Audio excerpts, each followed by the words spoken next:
You think power means being surrounded by people, advisors, allies, friends, smiling faces, nodding along, clapping when you speak, raising glasses when you win.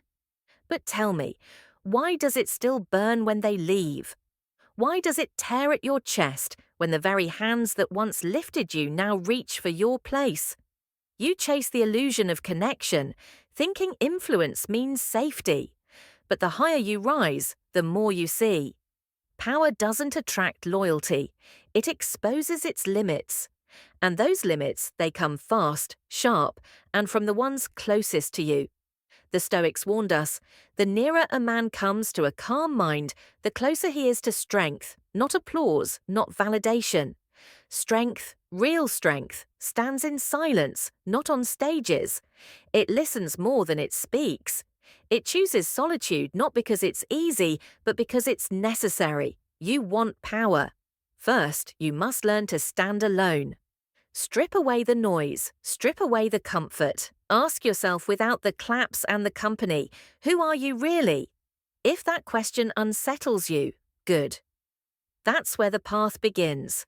Also consider subscribing for the part of you that's tired of pretending, for the part of you that's ready to rise, not in status, but in self-mastery.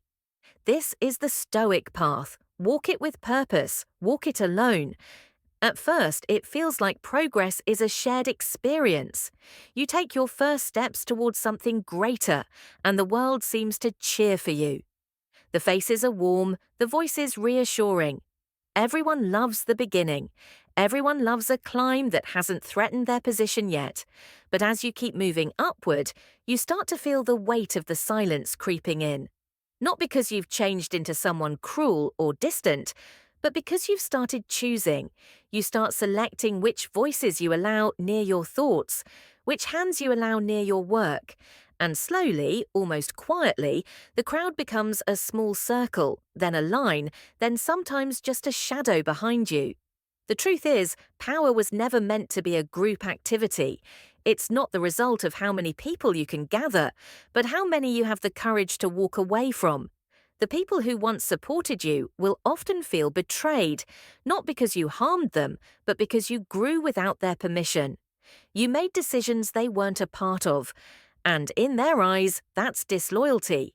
But in truth, it's the only way real growth happens. Power demands boundaries. Not all at once, but gradually, like a fortress built brick by brick, thought by thought, until it becomes clear that not everyone is meant to enter. Not everyone should have a key. And here's where it gets uncomfortable. The ones who complain the loudest about your distance are usually the ones who benefited most from your closeness.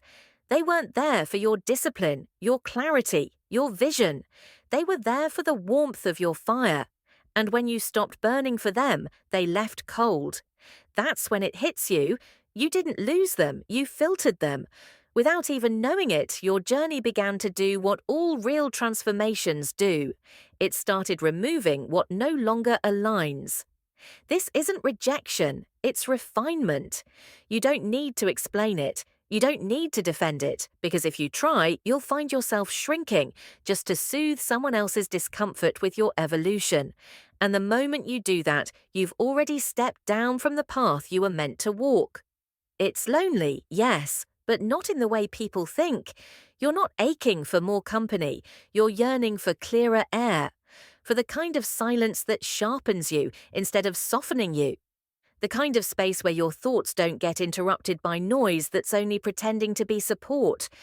And when you reach that level of stillness, you begin to understand why the Stoics valued solitude, not as isolation, but as alignment.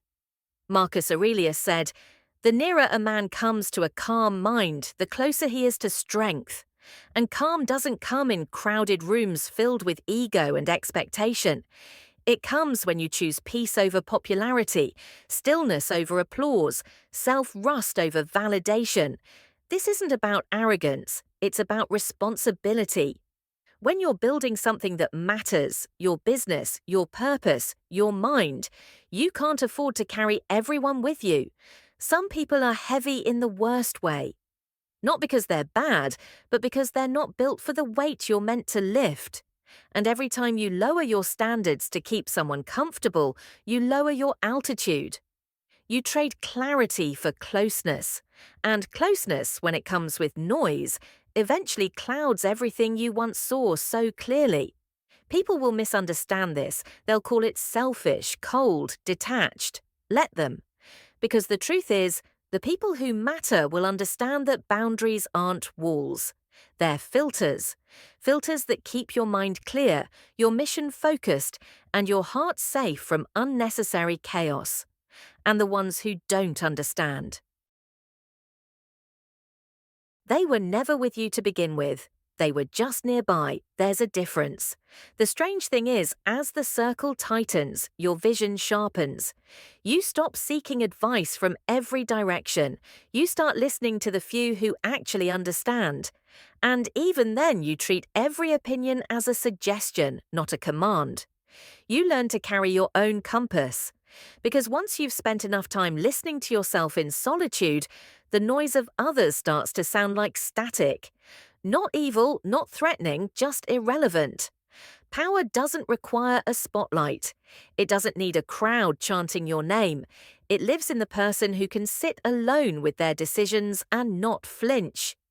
Who can lose approval and not panic? Who can walk away from praise and not look back for confirmation?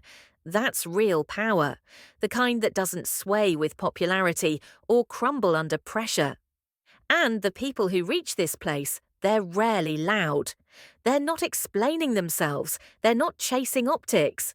They're just doing the work quietly, consistently, unbothered. You begin to realize the climb was never about being seen. It was about seeing clearly. And the higher you go, the less you need. The less you speak, the more you observe, the more you understand that true power isn't having influence over others.